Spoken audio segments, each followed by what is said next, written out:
Dear all, hope you are doing well. ఇప్పుడు మనము Gladys ఐల్వాడ్ యొక్క జీవిత చరిత్ర గురించి వివరంగా తెలుసుకుందాం. చైనా ప్రభుత్వం యొక్క భయంకరమైన ఆంక్షలు, రోజు రోజుకి పెరిగిపోతున్న అరాచకత్వం వంటి వ్యతిరేక పరిస్థితులు ఉన్న ఆ చైనా దేశంలో తన జీవితాన్ని దేవుని కొరకు సమర్పించుకొని చైనా దేశంలో క్రీస్తు నామాన్ని మారుమ్రోగించిన ధీర వనిత ఎవరంటే గ్లాడిస్ ఐల్వాడ్. గ్లాడిస్ ఐల్వాడ్ ఒక సామాన్యమైన క్రైస్తవ కుటుంబంలో జన్మించింది. కుటుంబ పరిస్థితులను బట్టి చిన్న చిన్న పనులు చేసి కుటుంబ భారాన్ని మోయవలసి వచ్చింది. భక్తి విషయంలో అంత ఆసక్తి కనపరిచేది కాదు గ్లాడిస్ ఐల్వాడ్. అయితే యంగ్ లైఫ్ కాంపెయిన్ అను ఒక క్రైస్తవ సంస్థ నిర్వహించిన సువార్త కూడికలలో అనగా బహిరంగ కూడికలలో పాల్గొని క్రీస్తు ప్రభును తన సొంత రక్షకునిగా అంగీకరించింది గ్లాడిస్ ఐల్వాడ్. చైనా దేశం యొక్క భారం ఆమె మీద వేసుకుంది. ఆత్మల రక్షణార్థమై కన్నీటితో ప్రతిరోజు ప్రార్థించేది గ్లాడిస్ ఐల్వాడ్.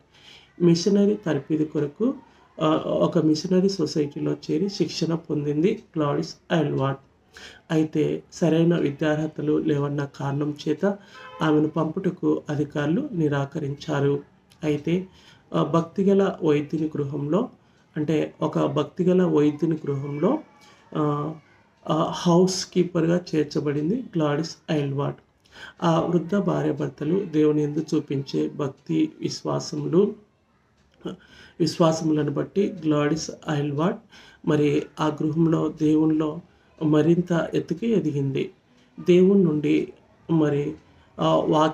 వాగ్దానాలుగా పొందుకొని చైనా దేశానికి ప్రయాణం కట్టింది. ఆదికాండము 12వ అధ్యాయము 1వ వచనం 2వ వచనాలు గ్లాడిస్కి వాగ్దానాలుగా పరిశుద్ధాత్మ దేవుడు అనుగ్రహిస్తూ వచ్చాడు. కష్టపడి పనిచేసి టికెట్కు ఖర్చుకు కావలసిన అంత సొమ్మును సంపాదించుకుంది గ్లాడిస్ ఐల్వాడ్. చైనాలో అప్పటికే 73 సంవత్సరాలు వృద్ధురాలై దేవుని పరిచర్య చేస్తూ ఒక యవనస్తురాలి ఆసరా కొరకు ఎదురు చూస్తున్న మిసెస్ లాసన్ వద్దకు చేరింది గ్లాడిస్ ఐల్వాడ్. అడుగడిగిన ప్రభు నుంచి శక్తిని పొందుకుని ఒంటరితనం అయినప్పటికీ దేవుని అద్భుత కార్యాలు చూడగలిగేది గ్లాడిస్ ఐల్వాడ్. ఎంగ్షన్ అనే అందమైన పట్టణంలో తన సేవా జీవితాన్ని మొదలుపెట్టింది గ్లాడిస్ ఐల్వాడ్. అక్కడ భయంకరమైన పురాతన చైనీయుల దేవాలయాలు ఉండేవి. కంచెర గాడిదలను తోలేవారికి రాత్రిపూట బస ఏర్పాటు చేసి వారికి భోజనాలు ఏర్పాటు చేసి వారికి దేవుని గురించి బోధించేది మిసెస్ లాసన్. క్రీస్తు ప్రేమను వారికి చూపి వారిని క్రీస్తులోనికి నడిపించే ఈ విధానం గ్లాడిస్ ఐల్వాడ్కు ఎంతగానో ఆకట్టుకుంది, ఎంతగానో నచ్చింది. ఆదివారం గ్రామాలకు పోయి సేవ చేసేవారు. తెల్లవారి చూడగానే ఆ గ్రామస్తులంతా ఆశ్చర్యంతో ఒకచోట ప్రోగయ్యేవారు. అనారోగ్యానికి గురైన మిసెస్ లాసన్ భారం మరియు ఎంగ్షన్ పట్టణం యొక్క రక్షణ భారం యవనురాలైన గ్లాడిస్ ఐల్వాడ్ మీద బహుభారంగా ఉండేది. ఆయా గృహాలు దర్శిస్తూ వైద్య సహాయం అందిస్తూ మిషన్ హాల్లో ఆరాధన జరిపిస్తూ ఉండేది గ్లాడిస్ ఐల్వాడ్.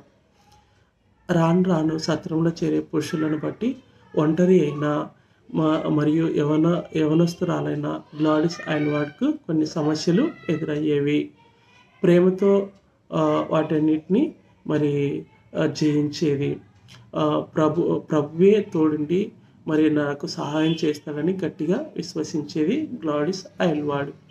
సువార్త ప్రకటించుట కొరకు మాండరిన్ అనే ఒక ప్రముఖమైన అధికారితో ఓ కఠినమైన నిబంధనకు కూడా ఒప్పుకుంది గ్లాడిస్ ఐల్వాడ్. అదేమిటంటే చైనా దేశంలో చిన్న బిడ్డలకు పాదాలు పెరగకుండా పసితనంలో కట్టేసేవారు. అటువంటి పద్ధతిని షాన్సి అంటారు. అయితే ప్రభుత్వం దానిని నిర్మూలించాలని మాండరిన్కు ఆదేశాలను పంపించింది. ఈ విషయంలో తనకు సహకరించాల్సిందిగా అతడు గ్లాడిస్ను కోరాడు.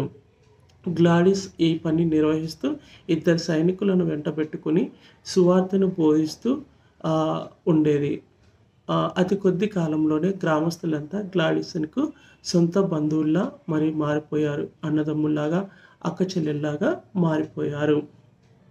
సాంఘిక దురాచారాల్ని నిర్మూలించే అధికారం కూడా ఆశ్చర్యరీతిగా ఆహ్, గ్లాడిస్ గ్లాడిస్ ఐల్వాడ్‌కు దక్కింది.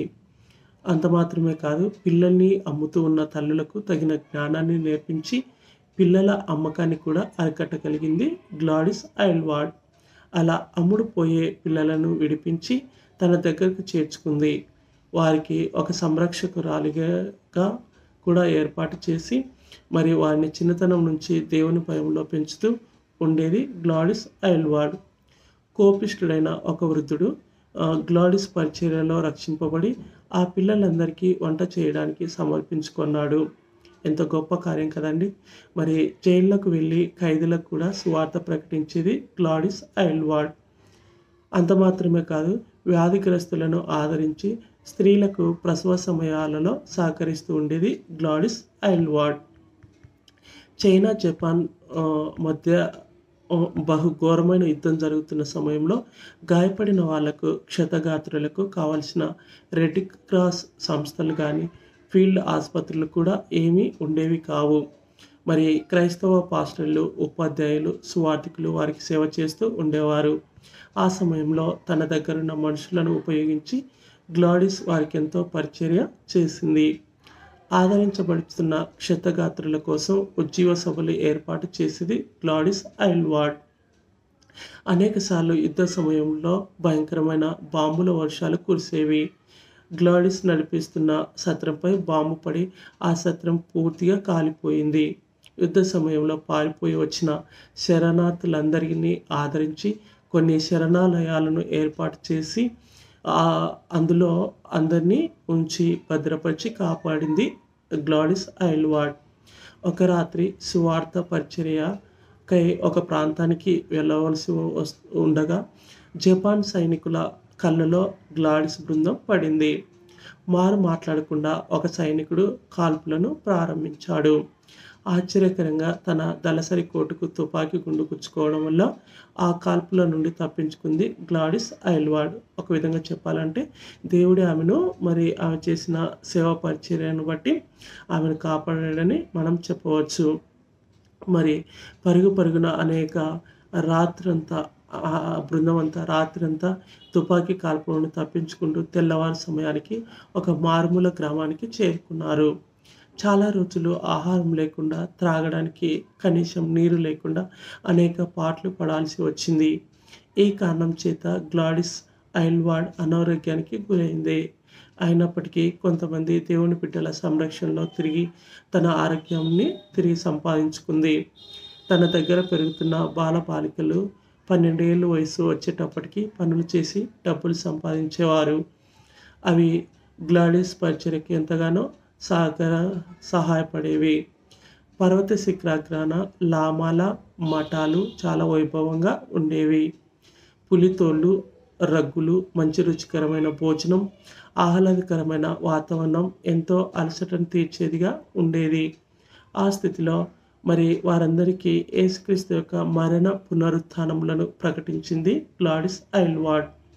ఈ విధంగా గ్లాడిస్ ఖైదీల మధ్య, కుష్ఠరోగుల మధ్య, పాలెంలో వెలుపట ఉన్న వారి మధ్య పరిచర్య చేస్తూ వారిని ఎంతగానో ఆకట్టుకుంది. వారి కోసం ఎంతగానో కన్నీటితో ప్రార్థిస్తూ మరి సంఘ సభ్యులను, మరి అనేకుల్ని రక్షించింది గ్లాడిస్ ఐల్వాడ్. మరి వారిని రక్షించడమే కాదు, వారిని క్రీస్తు యేసులో బలపరుస్తూ వచ్చింది గ్లాడిస్ ఐల్వాడ్. అంత మాత్రమే కాదు, మరి గ్లాడిస్ ఐల్వాడ్ ఎంతోమందికి క్రీస్తును గూర్చిన వార్తను ప్రకటించి వారందరినీ క్రీస్తు బిడ్డలుగా మార్చింది గ్లాడిస్ ఐల్వాడ్. అనేక మంది బందిపోటు దొంగలు, మరి వారికి కూడా అనేక మంది బందిపోటు దొంగలకు కూడా సువార్తను ప్రకటించి వారిని కూడా క్రీస్తు బిడ్డలుగా మార్చివేసింది గ్లాడిస్ ఐల్వాడ్. వారు కూడా చక్కని పరిచర్య చేయడం ప్రారంభించారు. గుంపులుగా విద్యార్థులు చేరి ప్రార్థనలు చేస్తుండేవారు. కమ్యూనిస్టు గార్డులు వారిని చిత్రహింసలకు గురి చేస్తుండేవారు. వారందరూ విశ్వాసం బలపడినట్లుగా గ్లాడిస్ ఐల్వాడ్ ఎంతగానో ప్రార్థించేది, ఎంతగానో కన్నీటి ప్రార్థన చేసేది. ఇంగ్లాండ్ వనిత అయినప్పటికీ మరి ఎన్నో ఇబ్బందులు, కష్టాలు శ్రమల శోధనలు అన్నీ ఎదుర్కొని చైనా దేశంలో ప్రవేశించి అక్కడ సువార్తను మారుమ్రోగించింది గ్లాడిస్ ఐల్వార్డ్. క్రీస్తు నామాన్ని మారుమ్రోగించింది గ్లాడిస్ ఐల్వార్డ్. మరి గ్లాడిస్ చైనా దేశస్తురాలిగా మారిపోయింది. భాషలోను, తలంపుల్లోనూ, పేరులోను, వస్త్రధారణలోను చైనా దేశపు స్త్రీగా కంప్లీట్గా మారిపోయింది గ్లాడిస్ ఐల్వార్డ్. ఇంగ్లాండ్ దేశంను విడిచి చైనాలో సువార్త జ్వాలను రగిలించినప్పటికీ ఇంగ్లాండ్ గురించి తెలిసి గ్లాడిస్ చాలా తల్లడిల్లిపోయింది. ఇతర విగ్రహాలకు పూజిస్తూ దేవుని కంటే ధన సంపద, విందు వినోదాలకే సమయం ఇస్తూ చల్లారిపోయిన భక్తి ఇంగ్లాండ్ అంతా నిండిపోయింది. సో గ్లాడిస్ ఎంతగానో బాధపడింది. ఎందుకంటే ఇంగ్లాండ్ నుండి పరిచర్య నిమిత్తం మరి చైనా దేశానికి వచ్చింది గ్లాడిస్ ఐల్వార్డ్. మరి ఇంగ్లాండ్ దేశంలో అనేకులు మరి మారుమనసు పొందకుండా మరి విగ్రహాలను పూజిస్తూ ఇష్టానుసారంగా జీవించడం, ఆ వార్త విన్న గ్లాడిస్ ఐల్వార్డ్ ఎంతగానో బాధపడింది. మరి తాను వేసిన సువార్త బీజం చైనీయుల విశ్వాసంలో స్థిరపరచబడి కమ్యూనిస్టుల భయంకర శ్రమలను సైతం సవాల్ చేసేదిగా ఉంది అన్నమాట. అయితే బ్రిటన్ పరిస్థితి దానికి భిన్నంగా ఉంది. చాలా ప్రయాసపడి ఆయా సంఘ నాయకులను దర్శించి వారిని ఆత్మీయంగా బలపరిచి ప్రార్థించి ఇంగ్లాండ్లో ఉజ్జీవ జ్వాలలను రగిలించింది గ్లాడిస్ ఐల్వార్డ్. మహిళా చైనాకు చేరి సువార్త పరిచయను ఆయా రంగాల్లో అధికంగా ప్రారంభించి అత్యధికంగా ఆత్మలను రక్షించింది గ్లాడిస్ ఐల్వార్డ్. ఈ విధంగా ఓ సామాన్య యువతి మరియు విద్యా విహీనురాలైన ఓ స్త్రీ యొక్క సమర్పణ కరుడుగట్టిన కమ్యూనిస్టు దేశాన్ని దేవుని పాదాల చెంతకు చేర్చగలిగింది. ఇదల్లా దేవుడు తనకు సహాయం చేయటం ద్వారా గ్లాడిస్ ఐల్వార్డ్ ఎంతగానో పరిచర్య చైనా దేశానికి అందించింది. కాబట్టి మనం కూడా మరి గ్లాడిస్ వలె తన జీవితాన్ని ఆధారం చేసుకుని క్రీస్తు బిడ్డలమైన మనము అనేకుల్ని క్రీస్తు బిడ్డలుగా చేర్చాలన్నది దేవుని యొక్క ఉద్దేశమై ఉన్నది. మరి గ్లాడిస్ ఎక్కడో పుట్టింది, సామాన్య కుటుంబంలో జన్మించింది. మరి అంతగా చదువుకోలేదు. అయినప్పటికీ తను మరి ఒక బహిరంగ సువార్తలో క్రీస్తుని గురించి తెలుసుకుని క్రీస్తుకు తన హృదయాన్ని అర్పించి మరి తర్వాత మరి చైనా దేశంలోనికి ప్రవేశించి మరి తన చైనా దేశానికి రావడానికి కావాల్సిన టికెట్ డబ్బులు కూడా తనే సంపాదించుకొని మరి ఏం చేసింది, మరి చివరికి చైనా దేశంలో ప్రవేశించి ఎన్నో కష్టాలు ఎదుర్కొన్నది, ఎన్నో శ్రమలు, బాధలు, ఇబ్బందులు ఎదుర్కొన్నది.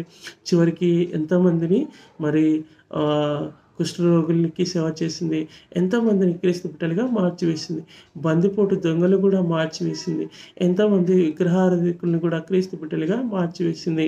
తన పరిచర్యను మరి ఆ రీతిగా కొనసాగించి అనేక మందిని క్రీస్తు బిడ్డలుగా చేర్చింది. ఇదండి గ్లాడిస్ ఐల్వార్డ్ యొక్క జీవిత చరిత్ర. Thanks for watching. మరొకరి మిషనరీ యొక్క జీవిత చరిత్ర ద్వారా మళ్ళీ మీ ముందుకు వస్తాను.